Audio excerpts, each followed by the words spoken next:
What's good, YouTube? It's your boy, Blue Blood Sports TV, back at y'all with another one. So, more claims and allegations surface against two-time heavyweight undefeated world champion, British superstar boxer Tyson the Gypsy King Fury, as he defeated then undefeated WBC reigning heavyweight world champion, Olympic bronze medalist, was going on his 11th title defense. He has successfully defended the title 10 times, was a world champion for 5 years straight, Deontay the Bronze Bomber Wilder. Tyson Fury was so adamant that he was going to stop Deontay Wilder in the rematch. Tyson Fury is not a big puncher, never was. Tyson Fury and Deontay Wilder fought the first fight, and the fight they fought to a draw, in which the only knockdowns in the fight was Deontay Wilder knocking Tyson Fury down twice. Miraculously, in the second fight, Tyson Fury showed a whole different level of power. As he stopped Deontay Wilder, the fight was stopped in the 7th round as his corner and his trainer, Mark Breland, threw in the towel. With that said, Deontay Wilder suffered some serious injuries in this fight. And you can see that Tyson Fury's right glove had little to no padding in the knuckle area. The first fight, you can see his left glove was flappy and flapping around all over the place.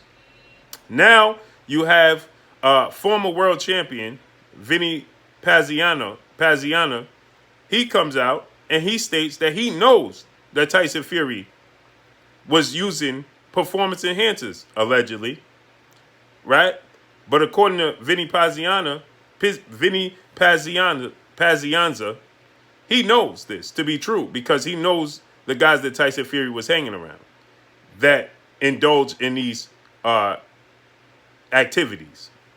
So he stated that it was unfair, and he was trying to reach out to Deontay Wilder and get a hold of him to inform him of what was going on.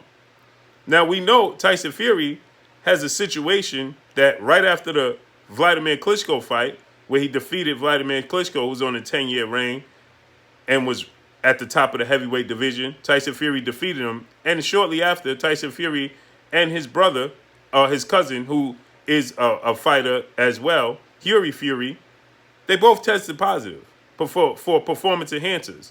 They were, investigated by UCAD, United Kingdom Anti-Doping Agency, and they had an alibi in a farmer, Martin Carefoot, who stated that he provided them with wild boar meat that was contaminated, thus the reason why it resulted in them testing positive. Then, as of recently, you had Martin Carefoot come out and state that this was not true at all. He never provided Tyson Fury, nor his team or anybody around Tyson Fury, with this wild boar, and he doesn't even carry wild boar on his farm, and he can show the receipts. Then UCAD stated that, United Kingdom Anti-Doping Agency, they stated that they were going to launch a new, fresh investigation as to what was going on when Martin Carefoot came forward. Tyson Fury then vacated his boxing license in the UK and stated that he was only going to compete in the US, United States. So he denounced his boxing license.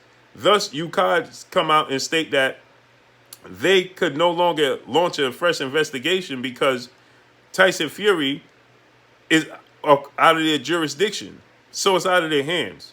And then shortly after that, Martin Carefoot resurfaced once again, and he stated at that point in time that he wanted no involvement because it was costing him too much trouble, right? It was too much of a headache, too much going on behind the scenes, as if somebody, we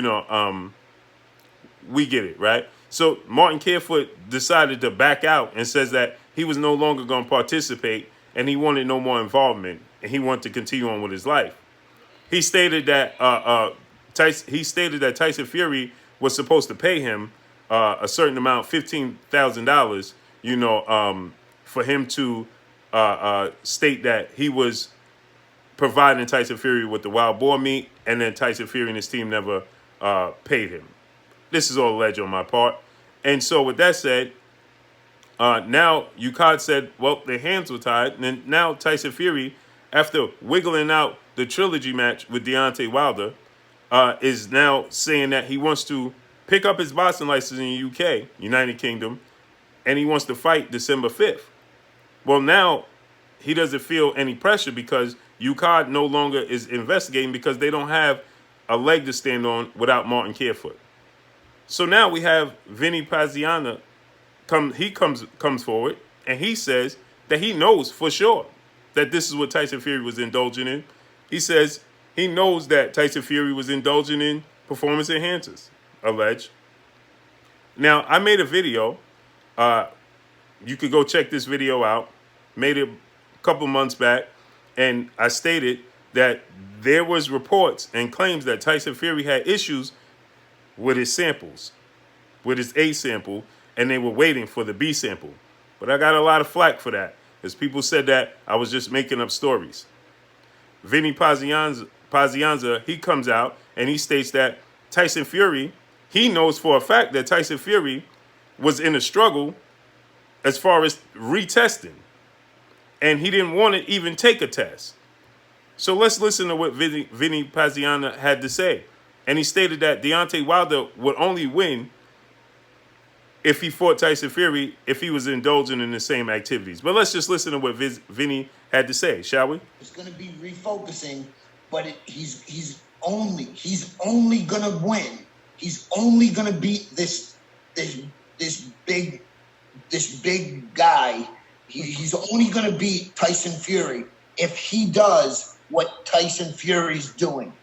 That's the only way he's going to do it, which means he's got to take some steroids and he's got to do some growth hormone, because that's exactly what that guy was on. And I don't give a shit what anybody says. That's a fact, Jack. And you just cannot. Why do you think that's true? He said that's a fact, Jack. So he's standing on his square.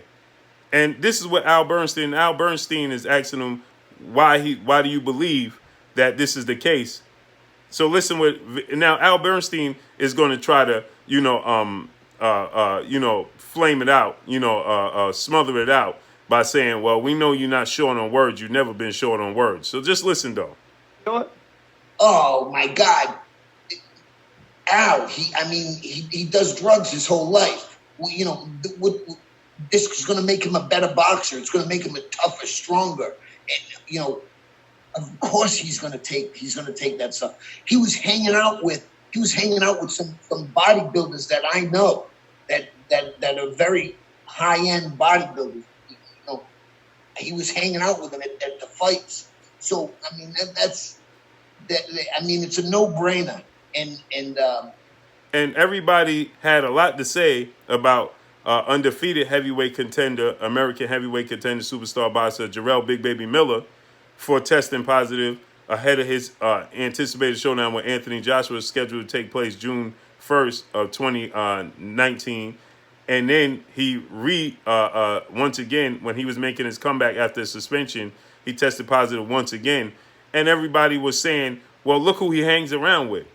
He hangs around with bodybuilders, so is this anybody's surprise?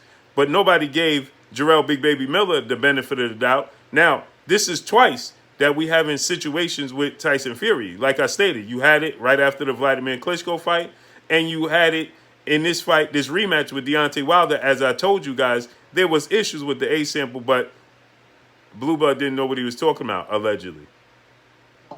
I literally even tried to get in touch with Deontay after the fight and to tell him, I'm still waiting on his call, or I want to try to talk to some of his people, because he's not going to win against that guy when that guy's jacked up the way he is. It's almost impossible. It's a good guy, a good fighter, Tyson Fury, good fighter, Deontay Wilder, good fighter.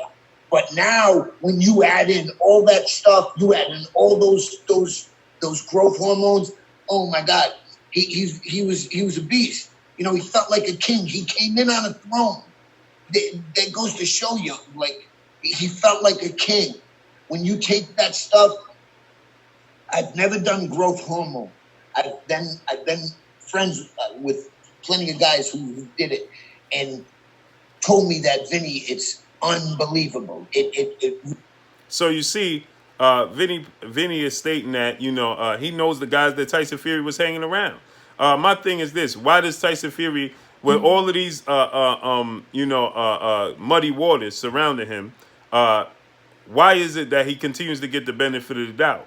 Why is it when there's reports and sources that saying that there was issues with the A sample, he got the benefit of the doubt?